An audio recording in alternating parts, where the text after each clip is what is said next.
The White House confirms reports that President Trump and Russian President Vladimir Putin spoke twice during the recent G20 summit.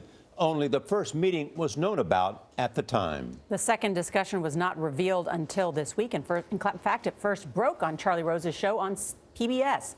The White House says the president spoke to Putin informally at the end of a dinner. President Trump had an angry response to the news, tweeting, "Even a dinner arranged for the top 20 leaders in Germany is made to look sinister." Major Garrett is at the White House following this unfolding story. Major, good morning. Good morning. Everything about this meeting is different and in some startling ways. No White House aide or national security advisor was present. Translation, typically the work of both countries, was provided solely by the Russians. It appears there's no recording or no notes were taken of this conversation. And quite obviously, the White House felt no need to disclose it to traveling White House reporters with the president at the G20.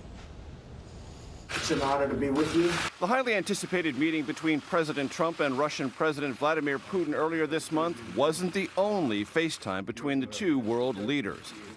It turns out there was another conversation hours later at a dinner attended by the G20 leaders. Video shows Mr. Trump taking his seat across the table from Mr. Putin and First Lady Melania Trump. Later on, Mr. Trump reportedly left his seat to go to speak with Mr. Putin for nearly an hour, using Mr. Putin's translator. The White House yesterday was forced to acknowledge the previously undisclosed conversation, calling it brief and informal, describing claims it was trying to hide the meeting as false, malicious, and absurd. Late last night, the president took to Twitter to defend himself, saying, "Fake news story of secret dinner with Putin is sick. All G20 leaders and spouses were invited by the Chancellor of Germany. Press knew."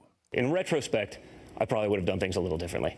The revelation comes as the list of attendees at Donald Trump Jr.'s 2016 meeting with the Russian lawyer continues to grow.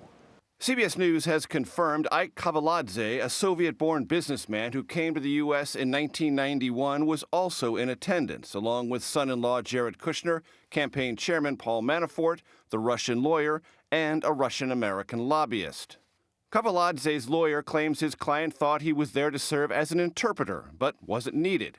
He did not say a single word at the meeting and left scratching his head, wondering, "Why am I here?"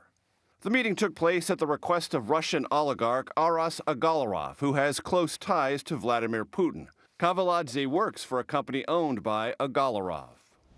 Kavaladze's name surfaced in 2000 in some financially curious ways. A U.S. government report identified him as someone who had set up, on behalf of Russian brokers, hundreds of bank accounts in 2 U.S. banks. The report said there was evidence this was part of a money laundering operation for Russian and Eastern European companies, and that the amount involved exceeded $1 billion. Charlie? Thanks, Major.